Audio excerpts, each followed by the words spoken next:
Et pour convaincre les derniers sceptiques, nous sommes allés à Tavannes, où se trouve une entreprise qui ne fait ni des montres ni des machines, mais qui tourne à plein régime. Elle mise sur le local, sur le Swiss Made, sur l'écologie.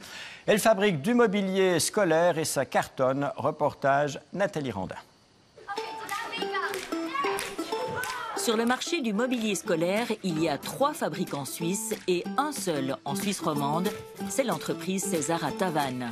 Un marché très concurrentiel, car de nombreux revendeurs proposent des meubles fabriqués dans les pays de l'Est.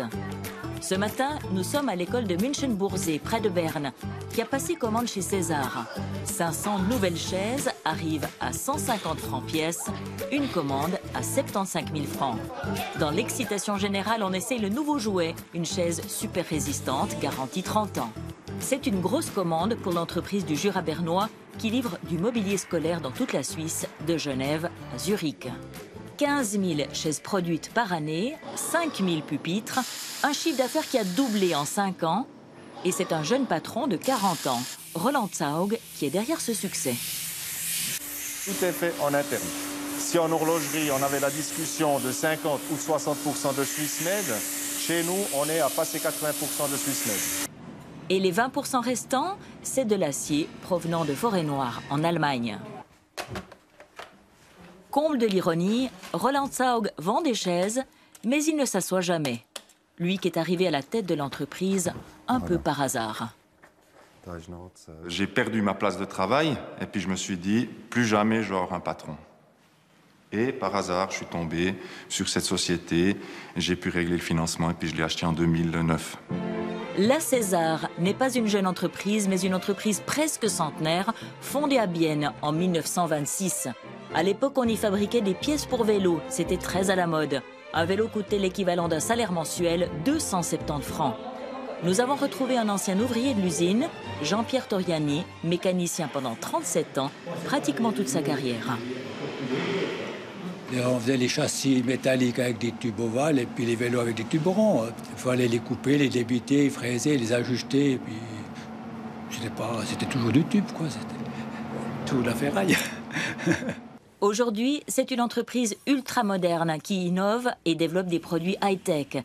C'est aussi une entreprise qui mise sur l'écologie, du bois de la région, une collaboration avec une menuiserie de Tavannes et de l'énergie verte pour faire tourner les machines.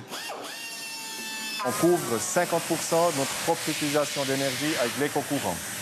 Provenance des éoliennes du Mont-Crozin-Mont-Soleil et de la centrale hydraulique à Agnès.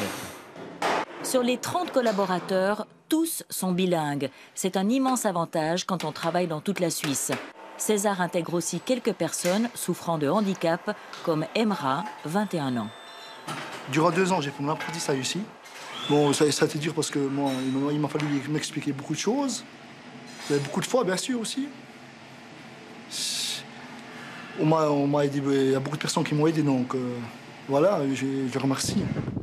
L'année dernière, César a remporté son plus gros contrat ici, au Gymnase français de Bienne.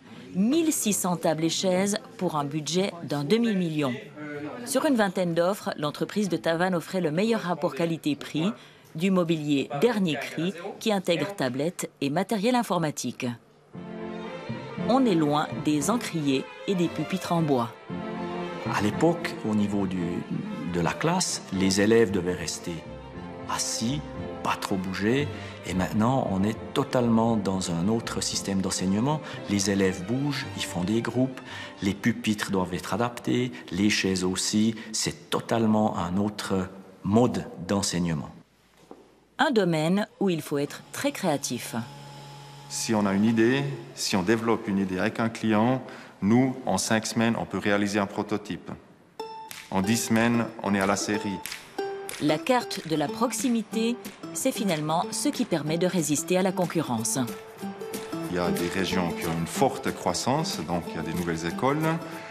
On a diversifié dans le mobilier industriel.